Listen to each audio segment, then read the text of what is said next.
साबिक वज़ीर-ए-आज़म इमरान खान और साबिक प्रिंसिपल सेक्रेटरी आज़म खान की मुबैना ऑडियो सामने आ गई है। मुबैना गुफ्तगू में सुना जा सकता है कि चेयरमैन PTI ने साबिक प्रिंसिपल सेक्रेटरी को हिदायत की कि साइफ़र पर हमने सिर्फ खेलना है, अमरीका का नाम नहीं लेना। आज़म खान ने जवाब दिया, मेरे ख्याल में शाह महमूद और फ़ौरन सेक्रेटरी से मीटिंग कर लेते हैं। शाह महमूद कहेंगे लेटर पढ़ कर सुनाएँ तो मैं मिनट्स में बदल देंगे, फिर तज्जिया अपनी मर्ज़ी के मिनट्स में कर देंगे। ये थ्रेट है।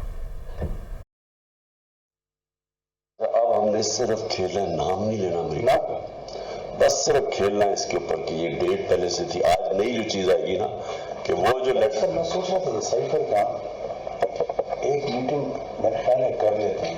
देखें अगर आपको याद हो ना तो उसमें आखिर में एम्बेसडर ने लिखा हुआ था कि डिमांड तो डिमांड नहीं भी देना, लेकिन एक इंटरनल मीटिंग कर मुझे मैंने रात को बड़ा सोचा इसको, क्योंकि मुझे आपने कहा कि शायद इन्होंने उठाया ना, फिर मैंने सोचा कि ना how to cover all this.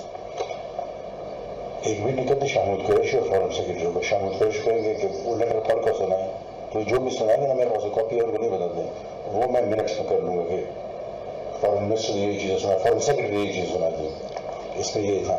फिर अगर इसका एनालिसिस करो, फिर एनालिसिस अपनी मर्जी के मिनट्स में कर देंगे ताकि ऑफिस के रिकॉर्ड में मिनट करो। एनालिसिस ये होगा कि ये इनडायरेक्ट थ्रेट है अगेंस्ट डिप्लोमेटिक, वो है डिप्लोमेटिक लैंग्वेज में इसको थ्रेट कहते हैं, इन्होंने ये किया इस टाइप की चीज़ें, वो देखें मिनट्स तो फिर मेरे हाथ में है ना, वो तो जिस तरह वो करेंगे तो we will draft the minutes. कि किस को बुलाएं इसमें? शाह महमूद, आप में सोहेल, ठीक है, पहले करते ताकि वो चीज़ रिकॉर्ड में आ जाए। अभी देखें आप खुद देखेंगे वो कहेंगे ये कौन सा फोटो स्टेट है, तो वो पढ़ कर सुनाएंगे तो एग्जैक्ट नोट करने के लिए मैं पर स्वयं उसी में कॉपी कर दूंगा आराम से, तो वो ऑन रिकॉर्ड आ जाएगी ये चीज़ हुई है। और फॉरन सब जो सुनाए ताकि वो ना हो ना पॉलिटिकल वो चल रहा है, ताकि ब्यूरोक्रेटिक लेवल पर एक चीज़ आए। नहीं तो वो उसने तो लिखा है एम्बेसडर ने, हमारे पास तो कॉपी नहीं है ना, ये किस तरह उन्होंने उठा दिया, यहाँ से उठी जिसने उठाई, लेकिन वो तो है तो फॉरन। जमीयत उलमा इस्लाम के सरबराह मौलाना फजलुर रहमान का कहना है कि इमरान नियाज़ी ने दानिस्ता तौर पर पार्लियामेंट को कमज़ोर और तमाम इदारों को मुतनाज़ बनाया। PTI ने हमारी समाजी इक़दार, सियासी रिवायात को पामाल किया। मौलाना फजलुर रहमान ने कहा PDM का इजलास जल्द तलब करके पॉलिसी अमूर पर अपडेट करेंगे। मुल्क में सियासी इस्तेहकाम ही कौमी सलामती की मजबूत असास बनता है। सियासी इस्तेहकाम के हसूल की बुनियादी दस्तावेज़ आइन है। मौलाना फजलुर रहमान ने मज़ीद कहा, उम्मीद है PDM हुकूमत सैलाब की तबाहकारियों और मुआशी बदहाली में घिरी कौम को बहुत जल्द दोबारा अपने पांवों पर खड़ा करने में कामयाब हो जाएगी। मरीम नवाज़ का कहना है, इमरान खान के खिलाफ हर तरह का संगीन जुर्म साबित हो गया, इन्हें निशान इबरत ना बनाया गया तो मुल्क की तबाही का जिम्मेदार हम सबको समझा जाएगा। मरीम नवाज़ ने ट्वीट में कहा कि 22 करोड़ का मुल्क 4 साल एक नाअहल, नाहंजार और गद्दार के हाथों में गिरवी रहा। इसने दाखिली और खारजी सतह पर मुल्क को तबाह करने में कोई कसर नहीं छोड़ी। कौन सा जुर्म है जो इस पर साबित नहीं हुआ? वो खुद कह रहा है कि इसने अवाम के साथ खेलना है। वज़ीर दाखिला राना सनाउल्लाह का कहना है कि इमरान खान के बयानिए की हंडिया बीच चौराहे फूट गई। ये खिलाड़ी कौम के साथ खिलवाड़ कर रहा है, मुल्क की मईशत और सियासी कल्चर को तबाह किया। न्यूज़ कॉन्फ्रेंस करते हुए राना सनाउल्लाह ने कहा कि इमरान खान ने कौम से अमरीकी साजिश का झूठ बोला, इसका मकरू चेहरा अवाम के सामने आना चाहिए। कौम के साथ जो है ये खिलवाड़ कर रहा है ये खिलाड़ी, और कौम को ये यानी इसने पौने 4 साल में इस मुल्क की जो है वो इकॉनमी को इसने तबाह किया, और जो है वो यानी सियासी कल्चर को जो है वो इसने तबाह किया। फॉरेन लेवल के ऊपर जो है वो पाकिस्तान को तन्हाई का शिकार किया। अमेरिका को इंडिया को ऐसी ही सूरत हाल में ये ज़रूरत हुई कि उसने कश्मीर को जो है वो हड़प कर लिया।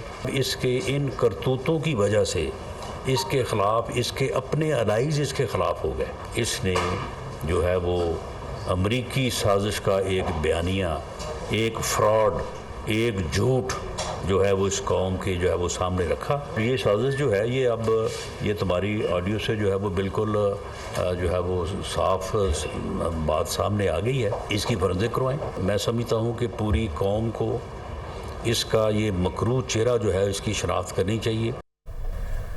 वज़ीर-ए-आज़म शहबाज शरीफ का कहना है कि पिछली हुकूमत की वजह से महंगाई का बोझ अवाम पर डालने का अफसोस है। माजी में IMF शराइत की धज्जियाँ उड़ाई गईं। मिफ्ता इस्माइल ने मुश्किल वक्त में मुल्क को दिवालिया होने से बचाया। अब इसहाक डार मुल्क की मईशत को मुश्किल हालात से निकालेंगे।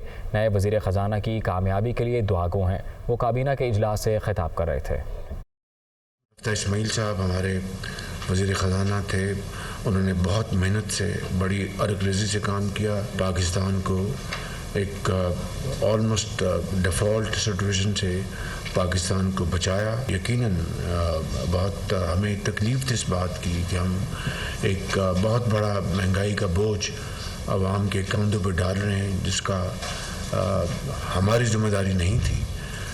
पिछली हुकूमत ने मार्च में जब कीमतें एकदम कम की, तेल की और पेट्रोल की, दुनिया में कीमतें आसमानों से बातें कर रही थी और कोई बजटरी एलोकेशन में नहीं थी।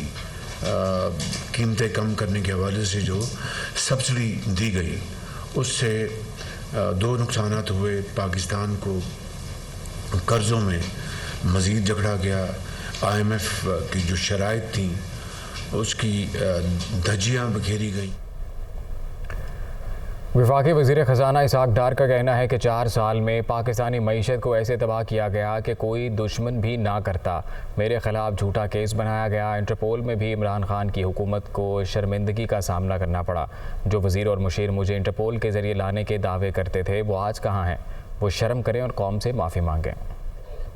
इमरान खान हुकूमत इसको उस जगह पे ले गई, वो जो उन्होंने कहा ना कि हमारी हुकूमत से इसके ऊपर एटम बम गिरा दिया जाए, वो बिल्कुल इसी पे यकीन रखते और उन्होंने इस मुल्क का वो बुरा हाल किया, वो बुरा हशर किया कि मैं समझता हूँ कि दुश्मन भी नहीं पाकिस्तान के साथ कर सकता। ये एक झूठा केस है, ये एक फ्रॉड केस है, ये एक फेक केस है और जिन्होंने बनाया तो उनको शर्म आनी चाहिए, उनको कौम से माफ़ी मांगनी चाहिए। इमरान खान की हुकूमत में कोई दिन ऐसा नहीं जाता था कि इनका कोई ना कोई वज़ीर या मशीर आके TV में बड़े बड़े बुलंद दावे करते थे कि हम इंटरपोल के जरिए इसहाक डार को वापस ला रहे हैं, 2 हफ्ते में ला रहे हैं, 2 महीने में किधर है वो। लेकिन फिर वही ड्रामे, पनामा के दूसरे किस्म के जो ड्रामे होते हैं, मुल्क को बहुत हैवी कॉस्ट करते। खुदा के लिए बस कर दे, पाकिस्तान को आगे जा। वफाकी वज़ीर एहसन इकबाल का कहना है कि इमरान न्याज़ी लोगों को गुमराह करने में मसरूफ़ है। मन घड़त कहानियाँ सुनाकर कौम को तकसीम किया जा रहा है, इदारों को मुतनाज़े किया जा रहा है। चेयरमैन PTI अगले इलेक्शन के लिए फ़ंड्स इकट्ठे कर रहे हैं। वो इस्लामाबाद में मीडिया से गुफ्तगू कर रहे थे। लोगों से सैलाब ज़दा मुतासरीन के नाम पे पैसा इकट्ठा करके अपने जलसे कर रहा है, सियासत चमका रहा है और अगले इलेक्शन के लिए फ़ंड इकट्ठे कर रहा है। इस वक्त हमारी तरजीह और हमारी सियासत की अव्वल और हमारी सियासत का आखिर यही है कि हम जो सैलाब में तबाह हाल पाकिस्तानी बहन और भाई हैं, उनकी मदद करें। इमरान खान की सियासत मुसलसल मुल्क के अंदर पोलराइजेशन को बढ़ाना, मुल्क के नौजवानों को गुमराह करना, पाकिस्तान के अवाम का पाकिस्तान के इदारों से एतमाद ख़त्म करना, एक बड़े सिस्टमेटिक तरीके से, एक बड़े साइंटिफिक तरीके से इमरान न्याज़ी पाकिस्तान के हर इदारे को मुतनाज़ा कर रहा है।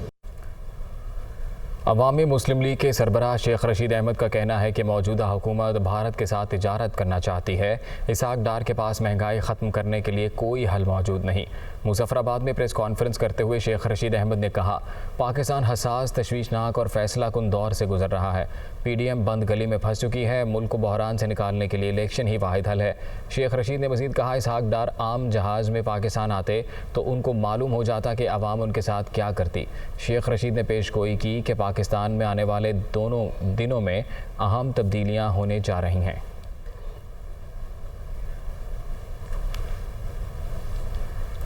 वज़ीर इत्तलात सिंध शर्जील मेमन ने कहा है कि ज़ाती और सियासी मुफादात के लिए इमरान खान ने मुल्की ताल्लुकात को दाव पर लगाया। गुज़िश्ता रोज़ जलसे में इमरान खान ने मज़ीद ऑडियो मंजर-ए-आम पर आने का दावा किया। शर्जील मेमन ने वफाकी हुकूमत से मुतालबा किया कि इमरान खान को हिरासत में लिया जाए। कि ऑडियो लीक एक बहुत ही तशवीशनाक है, आई ओपनर है पूरी आवाम के लिए, मुल्क के लिए, क्योंकि जिस वक्त की ये ऑडियो लीक हुई है उस वक्त वो मुल्क के एक सिलेक्टेड वज़ीर आज़म थे और वो पूरी कौम के साथ, पाकिस्तान के मुफादात के साथ, पाकिस्तान के फॉरेन रिलेशंस के साथ किस तरह खेल रहे थे। आगे कौन सी लीक आने वाली है, उसका मवाद क्या है, वो इमरान खान को पता है इस मुल्क में कम से कम। उसने कल जलसे में कहा कि जो अगली ऑडियो लीक आनी है उसमें मरीम नवाज साहिबा अपने वालिद साहब से फलानी बात कर रही हैं, तो इमरान खान को कैसे पता है? ये एक क्वेश्चन मार्क है। अगर मैं इस वक्त वज़ीर आज़म पाकिस्तान का होता तो मैं फौरी तौर पर इमरान खान को ज़ेरे हिरासत। वज़ीर आला पंजाब परवेज़ इलाही और साबिक़ वज़ीर मोहनस इलाही से अमरीकी सफ़ीर ने मुलाकात की। डोनाल्ड ब्लूम का कहना था कि अमरीका पंजाब हुकूमत के तालीमी इदारों में मुनशियात के ख़ात्मे के इक़दाम को सपोर्ट करेगा। मुलाकात में पाक अमरीका ताल्लुकात के फ़रोग़ और मुख्तलिफ़ शोबों में ताउन बढ़ाने पर तबादला ख़याल किया गया। इस मौके पर ज़राअत, मुतबादिल तवानाई, बहबूद आबादी और वाटर मैनेजमेंट के शोबों में शराकत दारी को मज़ीद फ़रोग़ देने पर इत्तफ़ाक़ किया गया। परवेज़ इलाही ने बताया कि तालीमी इदारों को मुनशियात से पाक करने के लिए कानून साजी का फ़ैसला किया है। अमरीकी मुआवनत मुनशियात से पाक पंजाब के मिशन में मुआवनत साबित होगी। इंसदादी मुनशियात के लिए खुसूसी फ़ोर्स बनेगी और मुनशियात की ख़रीद व फ़रोख्त की इत्तला देने वाले को इनाम भी दिया जाएगा। खुसूसी कोर्ट्स भी बनेंगी। मुर्तज़ा वहाब का एडमिनिस्ट्रेटर कराची के ओहदे से मुस्ताफ़ी होने का मामला वज़ीर आला सिंध मुराद अली शाह ने इस्तीफ़ा कबूल नहीं किया। सूबाई वज़ीर बल्दियात नासिर हुसैन शाह ने तस्दीक की। कहा, मुर्तज़ा वहाब अभी तक एडमिनिस्ट्रेटर कराची हैं, वो काम जारी रखें। उन्होंने बताया कि साबिक़ सदर आसिफ अली ज़रदारी की तबीयत में काफ़ी बेहतरी है। वो कराची में न्यूज़ कॉन्फ्रेंस से खिताब कर रहे थे। प्रेसिडेंट आसिफ अली ज़रदारी साहब बिल्कुल ठीक हैं। वो एक नॉर्मल प्रोसीजर हुआ था रात, लेकिन माशाल्लाह वो मुकम्मल सेहतमंद हैं। अल्लाह मियाँ उनको ज़िंदगी दे, सेहत दे। एडमिनिस्ट्रेटर कराची ने बहुत अच्छा काम कर रहे हैं और इस वक्त तक एडमिनिस्ट्रेटर हैं। उन्होंने इस्तीफ़ा दिया है लेकिन उसको अभी तक मंजूर नहीं किया गया। अब वो उनकी ज़ाती अपना ख़ुद बता सकते हैं कि उन्होंने क्यों जज्बाती होकर ये कदम उठाया, लेकिन हम सब की तरफ से और चीफ मिनिस्टर साहब और सब ने उनको अभी काम जारी रखने के लिए कहा है और वो अपना काम जारी रखेंगे। अमीर जमात इस्लामी कराची हाफिज़ नईमुर रहमान ने वक्त पर बल्दियाती इंतखाबात कराने का मुतालबा किया है। कहते हैं इलेक्शन कमीशन वज़ीर आला सिंध के बयान पर नोटिस ले। इदारा नूर हक में प्रेस कॉन्फ्रेंस करते हुए बोले, ये लोग कराची में बल्दियाती इंतखाबात और इख्तियारात निचली सतह तक मुंतकली से भागना चाहते हैं। हमने एक ख़त लिखा है चीफ इलेक्शन कमिश्नर को कि वज़ीर आला सिंध जो बयानात दे रहे हैं इलेक्शन कमीशन के फैसला आने के बाद, 2 साल आपने जो डिले किया वो जब कौन सा सैलाब था? आप तो कराना ही नहीं चाहते। आप तो चाहते ही नहीं कोई इख्तियार मुंतकिल करें। आप तो हर चीज़ अपने कब्जे में लेना चाहते हैं। अब इलेक्शन कमीशन के फैसला आने के बाद आपका ये बयान और अब फिर ये बयान देना, टीवी पे बाकायदा एक टॉक शो में कहना कि हम कई महीने तक भूल जाए आप इलेक्शन हम करा ही नहीं सकते। भाई ठीक है, जहां पर पानी मौजूद है वो भी आपकी नाअहली की वजह से है। अगर फिर भी मौजूद है तो चले आप वहां ना कराएं, लेकिन कराची में तो किसी भी स्टेशन के ऊपर पानी नहीं है। कराची में तो इलेक्शन कराने में कोई मसला नहीं है और आप इलेक्शन को क्या मजाक समझते हैं? इलेक्शन कमीशन ने ज़िमनी और बल्दियाती इंतखाबात के इल्तवा के हवाले से अफवाहों की तरदीद कर दी। तर्जुमान इलेक्शन कमीशन के मुताबिक कराची में बल्दियाती इंतखाबात 23 अक्टूबर को ही होंगे। तर्जुमान इलेक्शन कमीशन सिंध के मुताबिक एन 237 और 239 के ज़िमनी इंतखाबात मुकर्ररा तारीख 16 अक्टूबर को होंगे। 23 अक्टूबर को कराची में बल्दियाती इंतखाबात भी शेड्यूल के मुताबिक होंगे। इलेक्शन कमीशन के मुताबिक हैदराबाद और दीगर इलाकों में भी हालात बेहतर होते ही बल्दियाती इंतखाबात का शेड्यूल जारी कर दिया जाएगा।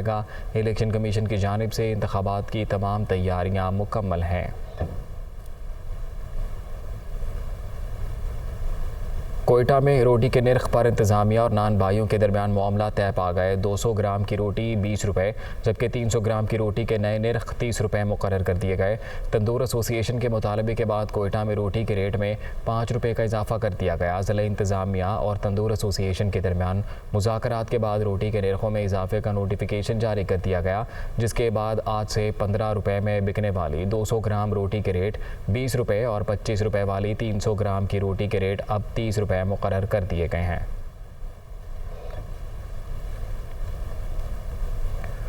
मुल्क में डेंगू वायरस बेकाबू होने लगा है। कराची में एक और खातून जान की बाजी हार गई। रवा साल शहर कायद में मोहलिक वायरस से हलाकतों की तादाद 33 हो गई है। पंजाब में 24 घंटे के दौरान 326, जबकि खैबर पख्तूनख्वा में 392 मरीज सामने आए हैं। मुल्क के मुख्तलिफ इलाकों में डेंगू मच्छर के वार जारी हैं। कराची में एक और खातून जाँ बहक हो गई। शहर कायद में 24 घंटों के दौरान 254 केसेस सामने आए। सिंध भर में 426 केसेस रिपोर्ट हुए हैं। पंजाब में डेंगू के 326 नए मरीज रिपोर्ट हुए, जिनमें से 163 सिर्फ लाहौर से हैं। खैबर पख्तूनख्वा में मोहलिक मच्छर के काटने से मजीद 392 अफराद डेंगू बुखार में मुब्तला हो गए हैं।